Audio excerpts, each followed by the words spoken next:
Hello সবাইকে welcome আমার new একটা ব্লগে। এই ভিডিওটা আমার জন্য বিশালই স্পেশাল কজ এটা আমার ছোট্ট একটা ননদের বার্থডে ব্লগ। অফিস করে তাড়াতাড়ি রেডি সেডি হয়ে চলে গিয়েছিলাম আমরা ওদের বাড়িতে। বার্থডে স্ন্যাক আইটেম ছিল এটা। দেন কেকটা ওরা অনেকক্ষণ ধরেই কাটবে কাটবে করছিল, বাট সবাই এসেছিল না।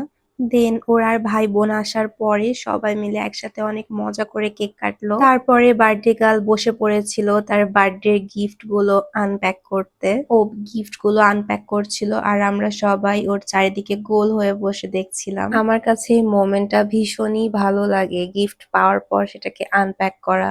আমার কাছে বার্থডে মেইন আকর্ষণটা লাগে কেক কাটা এবং গিফট গুলোকে আনপ্যাক করা। She is so happy that's time, I really enjoy the moment. Then একটা গিফট আনপ্যাক করছিল বাট ওপেন করতে পারছিল না, এই সময়টাও ভীষণই মজার ছিল। তো দেখা হচ্ছে নেক্সট ভিডিওতে, বাই সবাইকে।